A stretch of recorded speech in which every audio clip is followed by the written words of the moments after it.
Among content marketers, Nadya Khoja's work at Venngage is the stuff of legend. She grew their website from 0 to 1.5 million monthly visits from SEO efforts alone, proving that simple, repeatable content strategies can have a massive impact. Now serving as the Chief Growth Officer at Venngage, Nadya has leveraged her expertise in content marketing, SEO, and growth strategies to increase the company's annual revenue from 6 figures to $10 million. As many industries have been profoundly disrupted by the COVID-19 outbreak and its aftermath, businesses have been attempting to survive by putting more focus on online marketing. Nadya is here today to walk you through the steps you can take right now to help your business thrive despite the challenges ahead, using one of the most cost-effective marketing strategies in existence. So, without further ado, I'm pleased to welcome to the Boundless virtual stage, Nadya Khoja. Nadya, welcome. Yeah, thanks so much. Hey, everyone. I'm going to share my screen here so we can get started. That was a very awesome introduction, and I hope I can live up to those expectations. So as mentioned, my name is Nadya Khoja, and I head growth over at Venngage. Just for some quick context, Venngage is a simple design platform for complex visual communication for businesses. And right now, it's a pretty interesting time for marketers. I mean, everybody in the world has been experiencing the impact of the pandemic. So this is one of the first times in a century, I think, since maybe World War II, since we had such a big economic hit.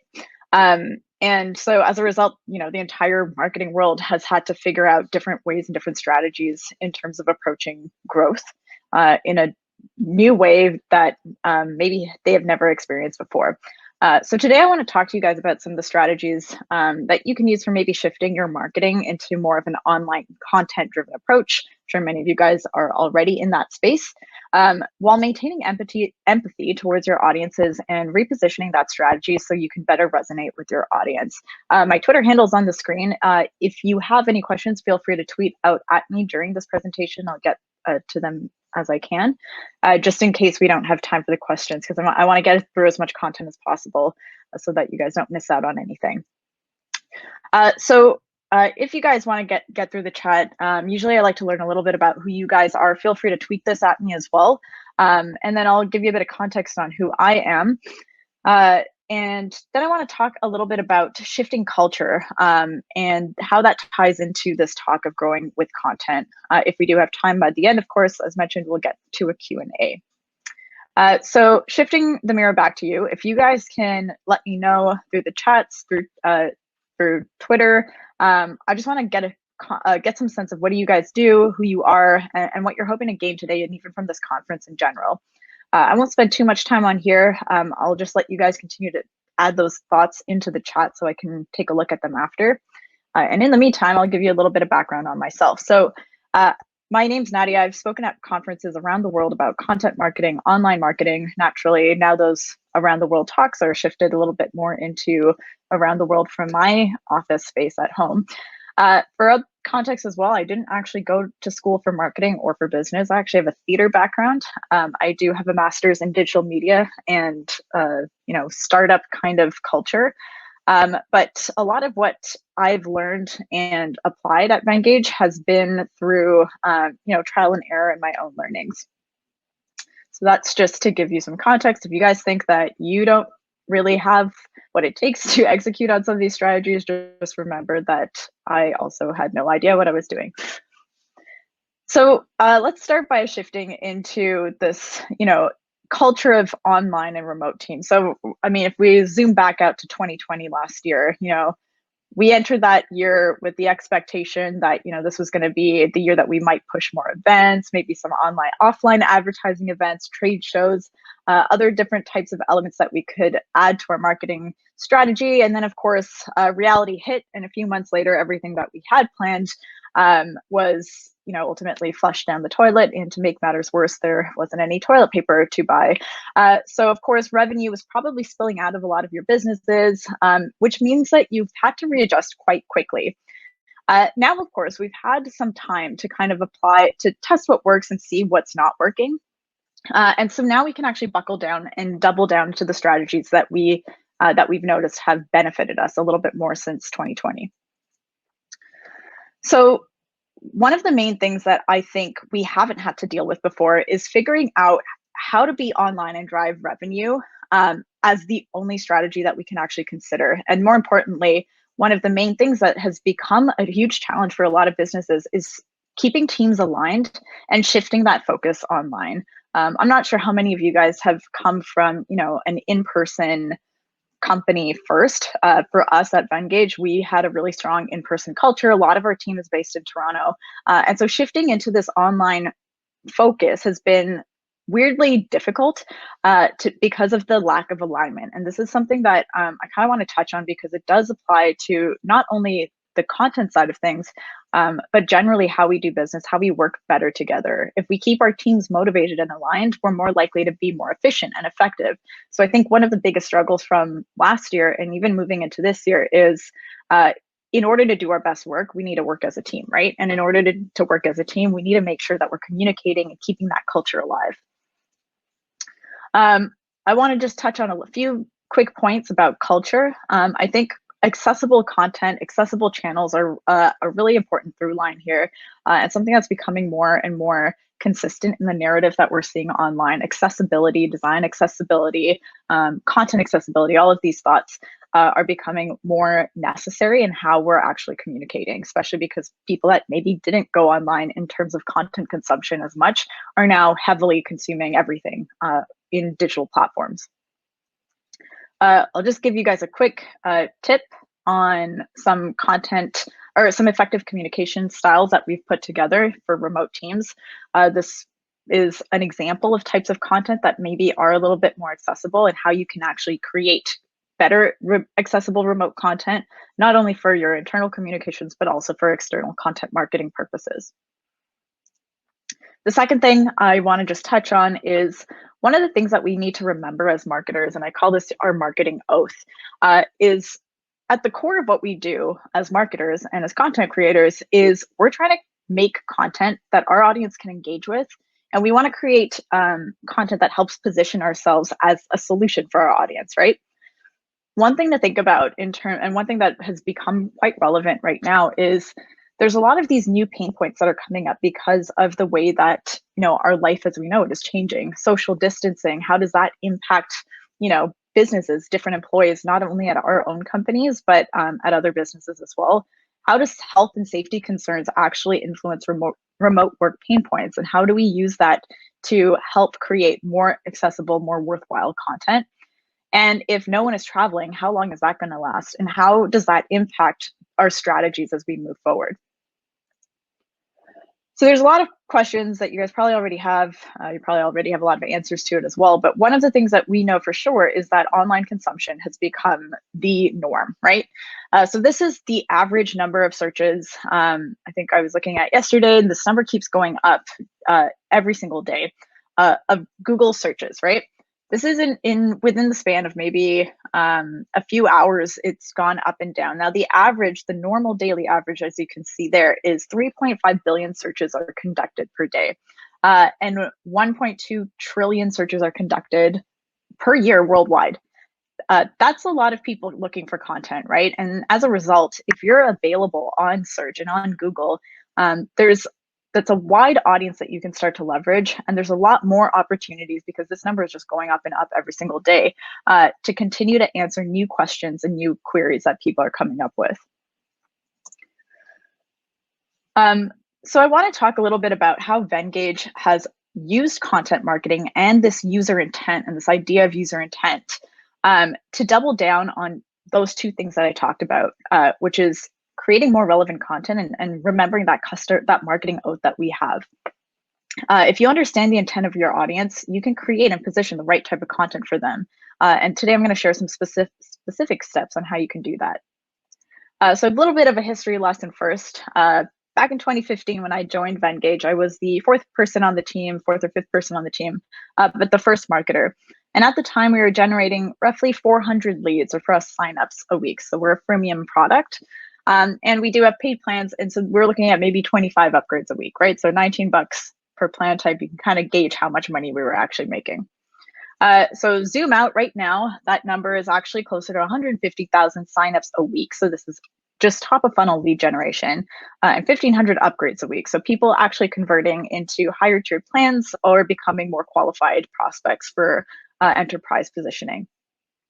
The main thing here is we haven't really changed our strategy that much. We're only starting to really double down on paid advertising as a strategy this year, and just hired a team for that in January.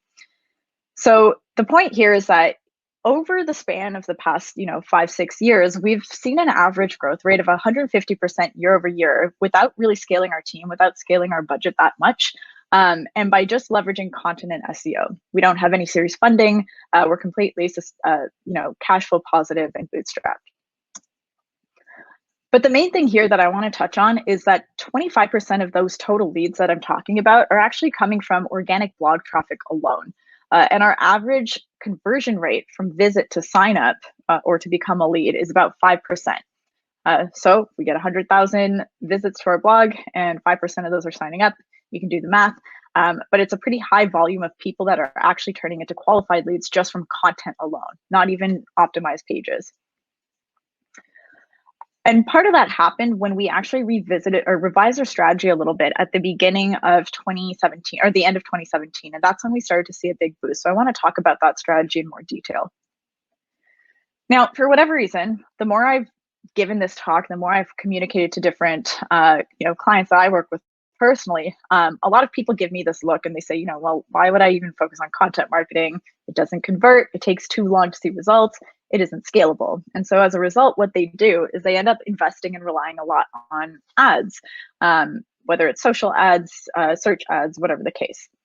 Now, what happens if you're a relatively small company or you don't have a huge budget to spend on advertising? What if your LTV is super low and you can't actually sustain it?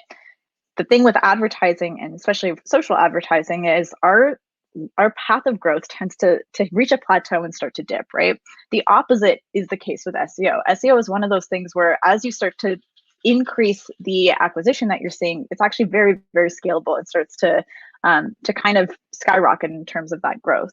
And this is an example of where we were at a few years ago. But when we had launched that strategy that I mentioned at the end of 2017, we saw a very, very quick spike in the type of traffic. And it was not a random spike. As you can see, it's actually scalable growth that's kind of following that hockey stick cycle that we as marketers are often looking for.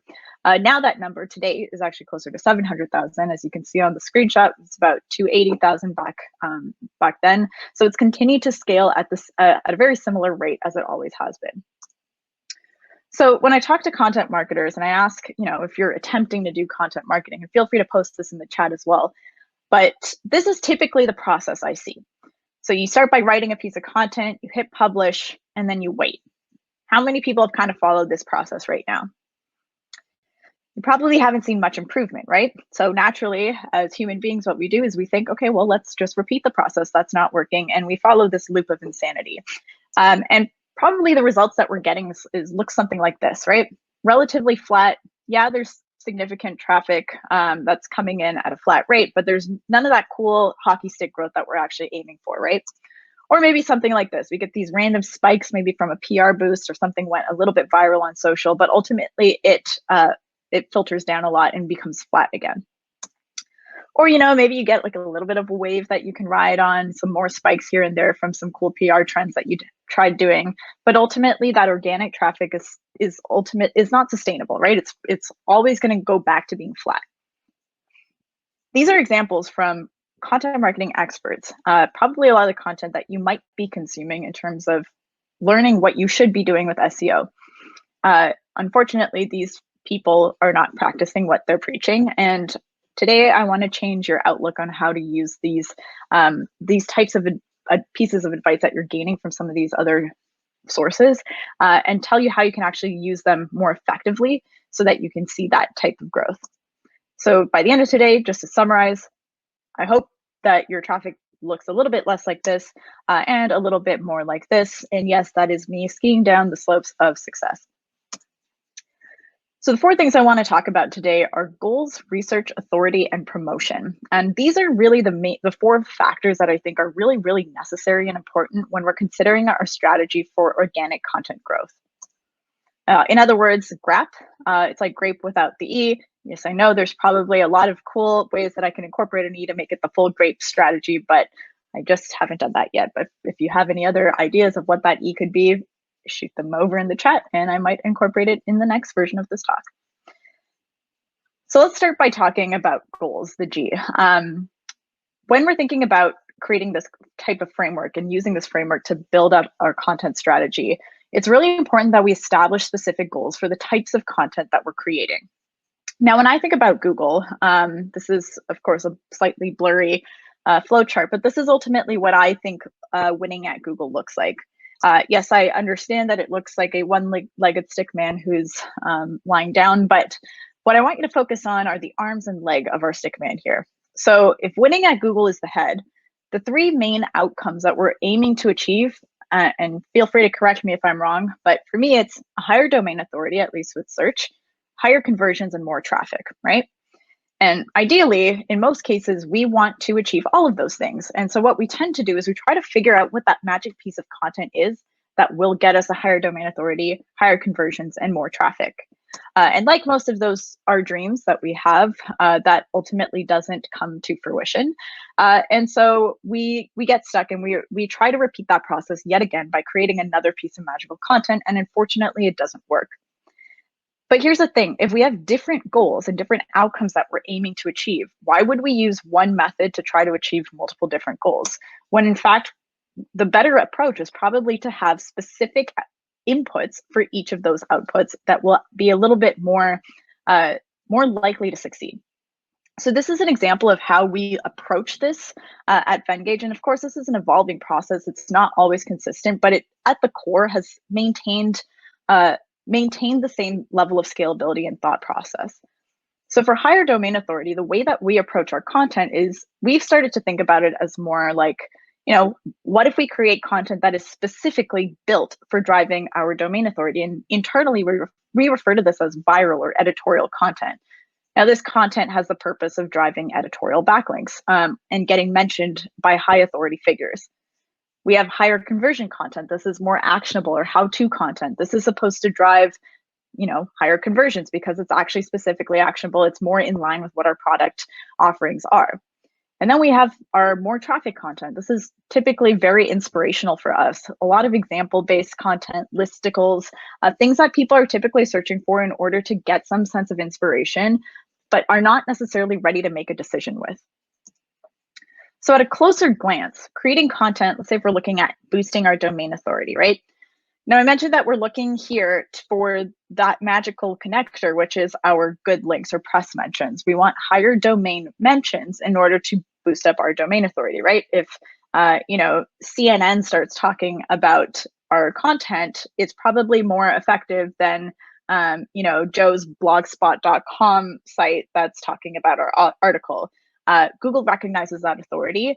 And of course, that type of site, that press site is probably less likely to mention our piece of content on 35 simple background image templates and design tips, but they might be more likely to actually reference a piece of content that is statistics-based, that is original data, and that has research to back it up, like with this example that I'm showing you on the screen. And if we take a closer look, I want you to focus in on the number of backlinks and the traffic numbers here. So what I'm getting at here is that viral piece of content, our visual statistics piece, is driving over 1,000 different backlinks from various sources. And a lot of that came from very high authority sites. Now you can look at the URL rating there, which is the green pie chart that shows a very high rating on the authority of this page. But the traffic is 18 sessions a month. Not great. However, the other piece of content that is very driven by keyword research has maybe 6 different domains referring to it and is driving almost 15,000 sessions a month and ranking for almost 4,000 different keywords. But the URL rating is a lot lower. So the value of that lower page, despite more backlinks, is still driving significantly more acquisition to us. Now, a lot of people think that, oh, I need more backlinks equates to more traffic and to more conversions. This isn't always the case, but it also is the case. And I'll get into a little bit of how this is working and how we kind of perceive this outcome. If you are interested in understanding a little bit more about viral content, I sometimes get drunk and make videos, and this is one of those videos. So feel free to check it out. All you have to do is Google drunk entrepreneurs. So going back to this idea of our content calendar, right? What we can understand is that it's not really enough to just brainstorm a list of fun ideas to write about. We actually need to take a strategic approach in how we're actually going to frame that content, and more importantly, how we're going to piece it together. So even though, user acquisition is this thing at the top of the funnel, really we need to look at that piece of the funnel as its own landscape with its own inputs and outputs that we can actually influence. So the next piece of this framework that I want to touch on is research. So kind of going back into that idea of how most content marketers approach content, right? We jump into it, it's just like, let's write all the things. Let's just, if we just create content that's about our product, then more people will come and will have it and they'll probably convert. I don't think that's the right approach. I also don't think that it's only the right approach to start with, to use keyword research, but I think it's a good place to start. And the reason for that is keyword research is typically a guide on what people are actually interested in, right? If somebody's searching for it, we can assume that there is much more built up interest. Now, there are instances where this is different, right? Like in the case of the pandemic, where this is new content, new research is coming in, but there's other tools that we can leverage to see where search is coming from. I have a really interesting case study. If we have time at the end, I'll share some insights on some research that I did about this. But ultimately, what we can gain from this is that we want to understand the intent of what people are looking for so that we can use that to guide how we position the content. That doesn't mean that the content only has to be about the keyword research that we're looking at, but it can be guided by that and kind of answer the main queries that we're seeing from that research. And then we distribute that across different platforms so that we can reach our audience in different situations and different formats. Now, when you're trying to figure out what keyword research to focus on, and I am sorry for this blurry screenshot, but I am happy to share this template with anyone else who has who wants to access it. Just like I said, just tweet at me and I'll share it out. But the way I like to approach it is by looking at and understanding general category structures. Now, if you think about your blog and you think about your categories and how you break that down, we usually have like different tabs of what this function of the blog is. So let's say you were a marketing site, you might have, customer success category, you might have an acquisition category, et cetera. The list goes on. Now, this is an example from my own personal site, but I typically like to write about leadership and marketing. So if I break down leadership and I go into Google, Google Keyword Planner, and I type in leadership and I look for a bunch of content or keyword ideas, is typically going to give me a list of keyword ideas that include that word leadership in it. But that's not what leadership is about, right? Leadership is a little bit more contextual than that. When I think of it a little bit more intuitively, there are other topics or other subcategories that I might actually want to research and write about. Things like management or company culture or personal development or productivity. These are all kind of under that scope or umbrella of leadership. So this is how I would start to do this research to understand those larger categories. What is the interest? What's the search volume? What's the competition like on some of these topics so I can start to figure out what to prioritize? And then I'll start to break down those topics into more long tail queries. Now, this is where I can go to Google Keyword Planner and figure out, okay, what are the actual terms that I can start writing about? And if you look at that first block of that first category block, the search queries are pretty high traffic, but also very high competition, right? What are the chances that my new website, and I write one article on leadership, is actually going to rank on the keyword leadership, right? That's a lot of competition. It's very unlikely that I'm going to rank for that immediately. Sure, I can invest my entire lifetime to try to get one piece of content ranking, but there's also a lot of risk involved there. By using the strategy of continuously breaking down these queries, not only am I getting more specific and understanding what some of the questions are that are coming up, but I can also use that to start a little bit smaller and build up my authority, which ultimately brings me to this understanding of how to strategically place all of these keywords into these categories, into these clusters, if you will, to understand the theme and the depth of the topics that I'm trying to write about. And as I mentioned, this brings us to our authority function of the talk, right? So by consistently producing content within a specific topic or a realm, we are actually starting to leverage our content authority and build that content authority.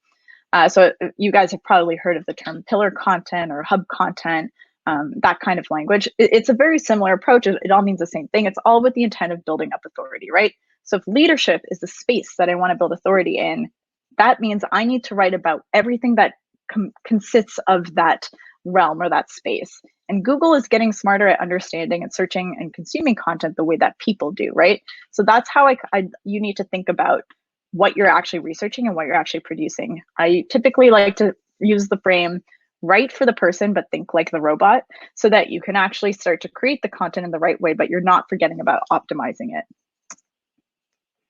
So if we go back to this page, and I have these other categories here alongside my main keyword research, and I can start to put together suggested titles or suggested pieces of content. So I might have a pillar page that's, what is leadership? Or maybe this is my actual, conversion optimized landing page that draws people in, or my homepage. But then I can also have editorial content or viral content or this actionable and inspirational content that sits alongside that same format. So I'm using these different goal outputs to help build out this authority. And ultimately, what I might get is something that looks like this. And I know this is the chicken scratch mind map drawing, but if we zoom in over here, you might start to see what I'm trying to get at in terms of connecting all of these pieces together. So if leadership is the pillar term, and I have my pillar content page, which is what is leadership, I'm now using my different my levers of content to pull different pieces of those output or those inputs to winning at Google.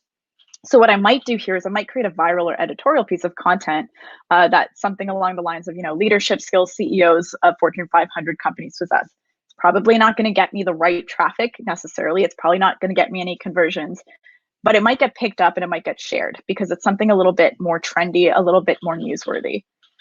Then I might have an actionable piece of content that's more, how to be a good leader. And this is actionable tips that people can take away. Maybe there's some templates and downloadables in there. And that's where people might come to actually make these decisions and start to convert and start to think about what they're actually going to do to become a better leader. And then I might do an inspirational piece of content, which is more ideas, but really just gives me an opportunity to rank on a lot of long tail keywords. So something like 50 inspirational leadership quotes. And really what I'm doing is I'm using all of these different levers of content to drive that interlinking back to my hub page and to basically indicate to Google that, hey, look, this is what I'm building authority on. I've got proof because I've got, high quality sites linking back to me. I've got people converting and I've got a lot of traffic coming to my page. And ultimately, as you continue to build this network of content, eventually you will be better or closer to winning at Google. But of course, none of this really matters if you're not actually promoting various types of content, which goes back to our previous examples from before, where we just have this like flat nothingness of sadness. So let's go back to one of those examples. So this one in particular, I decided to take a deeper dive in here. So I was looking at their traffic coming from their top 10 pages. You can see that the first page drives, a decent amount of that traffic, 13% of the overall. But by the 10th page, it trickles down quite quickly, right? So when it fizzles off that fast, my next question was, well, how many pages do they actually have? So it turns out they have over 5,000 blog posts published. And I don't actually know if this is only blog posts, it's just pages on their site, right? I was just looking at the main domain. So they actually have 5,000 different pages published. But less than 500 of those pages were actually driving any traffic. And I mean like one traffic, right, from each page. Then I started looking into social, I started looking into other platforms, and sure, maybe, SEO isn't their main channel, but the purpose here is that a lot of this content was optimized for search when I was looking for it, but there was just no promotion taken into account here. So in other words, only 10% of any page that they had on their top of funnel site was driving any traffic organically whatsoever. And it seems like a little bit of a waste of time. Like if you're not going to spend the time to actually promote that, why are we creating it in the first place? Unless you have the authority already where you're naturally starting to rank, or if it fits into a different piece of that journey. But ultimately, promotion to some degree should take up more time than what you're actually creating. Because if you're spending, a week creating this awesome piece of content, but no one sees it, does it matter? Of course, the way that we promote content, it differs across different types of goals that we have, right? If we're going back to our high domain authority content, we obviously want to prioritize press mentions. We don't want to go after all the, joesblogspot.com types of sites.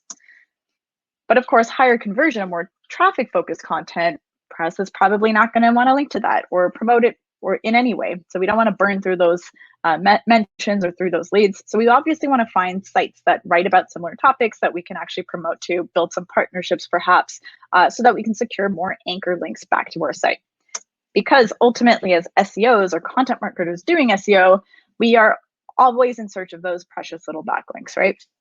So I want to touch on some different types of pages for promoting and give you a little bit of context on what I've done in the past and what our team has done to promote these different types of content. Typically, there's two types of pages to simplify it. I call them your boring pages and your not boring pages.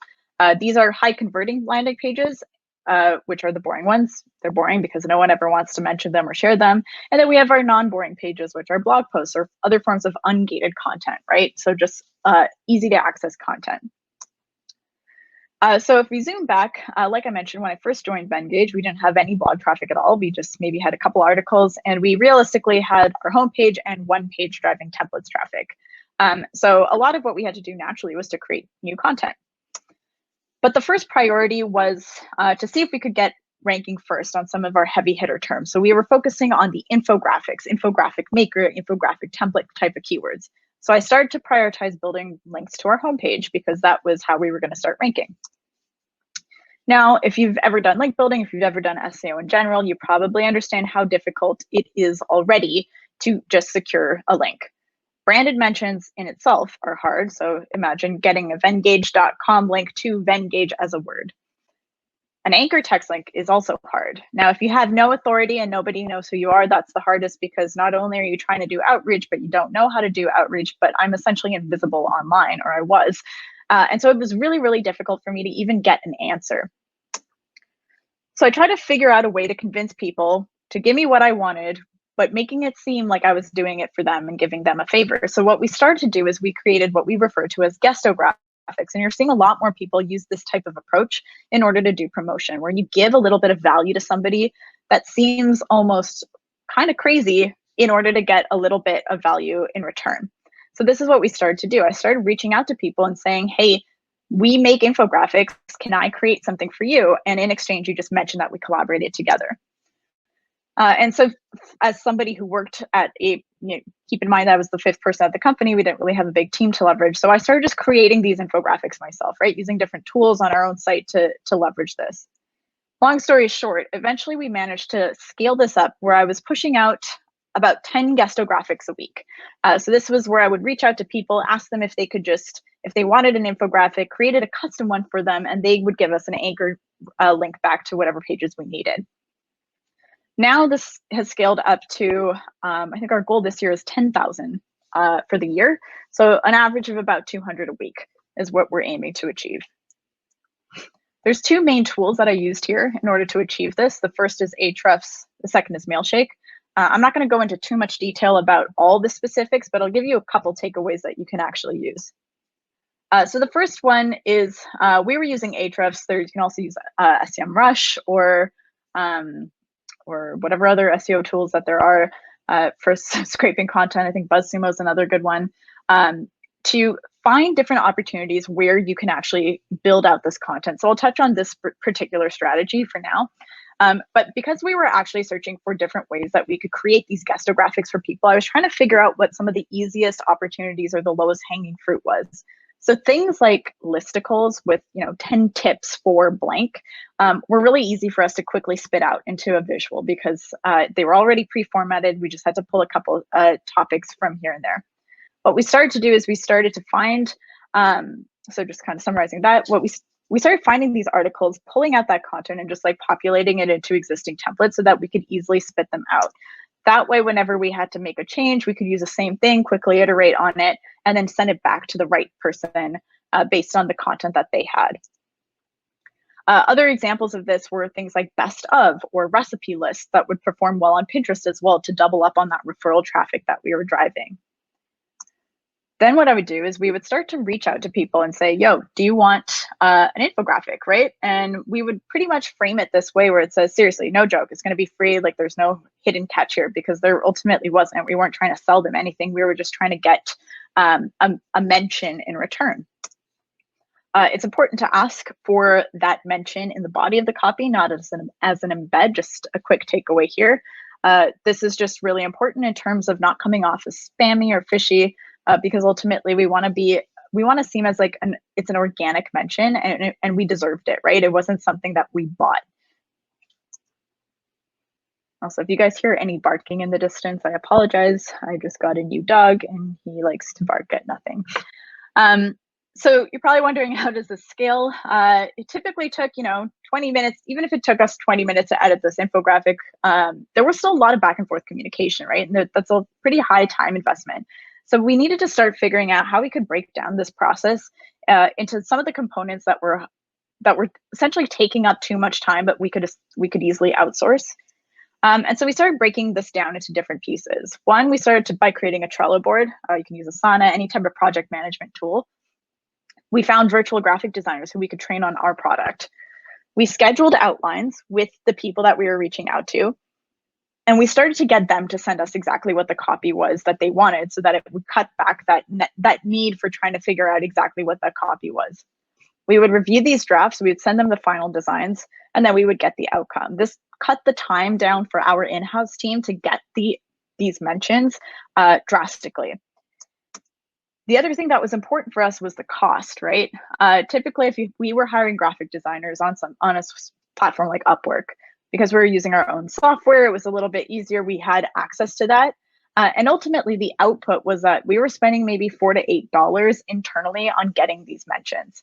If you think about link building in general, you'll see people who charge, like $200, $700 sometimes just for a placement, which is also a little bit sketchy for Google. I don't recommend buying those links. It should always be based on value. And so we were able to scale that up relatively rapidly. And so as I mentioned before, we're trying to scale it to about 200 a week now. But we managed to do this quite quickly. And I think last year we were averaging about 70 a week almost. So with one person working at 50% capacity, we were able to scale that up by hiring more people. And now that we had the outcome and the value that we could perceive, we applied this to multiple different pages. We even did this for different international sites. So we started scaling up. And we took our, I think at the time, 200,000 sessions to, this is actually 2.5 million now. I know at the beginning of this talk, the intro was 1.5 million, but since the time that description was written to the moment that I'm doing this presentation, it's actually 2.5 million now. I also touched a little bit on Mailshake. So I want to give you guys a few tips for cold outreach and cold pitching. Mailshake is something that we use now. We use BuzzStream as well to create these outreach campaigns. This is ultimately just a quicker way to personalize messages for people and make sure that you're not hitting any spam filters and you're not doing something that's a little bit that falls into a do not send trap, because we ultimately don't want to continue sending people messages that they don't want to receive, because that goes against email sending laws. So a couple of quick best practices. I'm going to go into detail on some of them, but not all of them. The first tip is, don't sound like a robot. Try to personalize your messages. Don't just create a very automated messaging campaign, because people can tell. The second one is making sure that you call your list and making sure that that content is relevant. There's a lot of cases where you can scrape a list of content where, for us as an example, we get people pitching us different types of infographics all the time because we have the word infographic. So they think that by sending us their dental hygiene infographic, we would want to publish that, when the reality is we don't actually write about dental hygiene. We write about design. So make sure you're calling your list to make sure it's actually relevant and not just something that kind of matches the same word. The other one is, don't be afraid to inject your personality in your outreach. My rule of thumb is be yourself. Unless yourself sucks, then be someone better. This is something that I've actually sent in the past. So I'll read you this because, again, everything is blurry. So this is an example. I think it was a third in a sequence of messages that I was sending, where I said, hey, yeah, it's me again. Before you delete this email, I just want you to think once again if you can add a link to this guide. Of course, it's totally fine if you don't want to or you can't or whatever your excuse is, just reply with no. And I said, other forms of rejection I've received in the past are please go away, or I don't like you, or unsubscribe, or not interested, or the very prevalent F you. So I said, by all means, you can take your pick from the rejections above, or if you want to add something new, I'm always looking for things to add to my list of rejections. So talk soon or not. What's interesting is this particular sequence actually received a 50% increase in responses. Some people continuing to tell me to go away, but a decent amount actually replying and following through because they thought it was funny. So this is a good example of, we're injecting that personality and kind of playing with the fact that, yes, what you're doing is annoying and you're asking something that everyone else is asking for. But this is how you can actually differentiate yourself from the crowd of annoying outreach emails that we all as marketers probably get. Which brings me to my last point, which is ultimately giving people a reason to care about what you're doing, right? Don't always rely on short, quick emails. Sometimes giving context and sharing that message and sharing that intent is enough to change somebody's mind. Because ultimately what we're doing here is we're working on building a relationship, because link building, SEO, content strategy, it's all a long-term strategy, right? It's not always going to be a quick tactic win. Sometimes it takes months to see the results. But once those results start coming in, it's a lot easier to cascade that effect and build on top of it so you do see that scalable hockey stick growth, right? So consider this the foundations. And just because many marketers may not consider content marketing to be the same as growth marketing, I would challenge that. And I would say all growth marketing really is that it's a data-driven and iterative approach to growth. So if the goal is to get big results by taking calculated risks, that same logic can be applied to content marketing, as long as you're thinking about goals and the data to back up those goals. So if you follow this logic, I'm pretty sure you will have a lot of success and you'll avoid that organic traffic flatline. So here's a quick summary. Of course, the framework is just graph, so it's pretty easy to remember. But I also wanted to share a couple additional resources that may not have popped up. The first is a list of marketer-specific templates for communication. These are just useful if you want to try this strategy yourself, or if there's other ways of visual communication that you guys are working on. The other one is a list of growth strategy examples that I've put together. This is an article I wrote a while back, in case you had anything that you wanted to read on the blog. You can just go there, or like I said, tweet at me or send me a message on LinkedIn, and I'm happy to answer anything else. Thank you. Nadya, that was amazing. Grab a sip of water. That was so much amazing content. Thank you so much for being with us here today. I think we actually have time for a quick question if you're game. Yeah, for sure. Cool. Okay. So this one comes from Rick. He says, what's your opinion on content offers that make the visitor provide their contact info and job role, like an ebook, for example? How important is that to your strategy, and are the benefits worth the friction you're creating for the visitor? Yeah, and I think it depends on the strategy and the type of audience you're targeting, right? So we started predominantly as a B2C strategy. We weren't looking for lead gen because we're a free tool. We don't need to do that, right?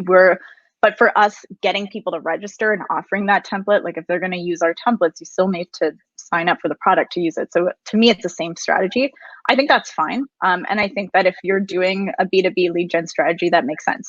That being said, if you're trying to use this in terms of optimizing that content for SEO, you're probably going to have a hard time getting a landing page that's gated to rank. What I would recommend is writing a piece of content that gives people a sample of what they're going to gain, so that you can show that value up front.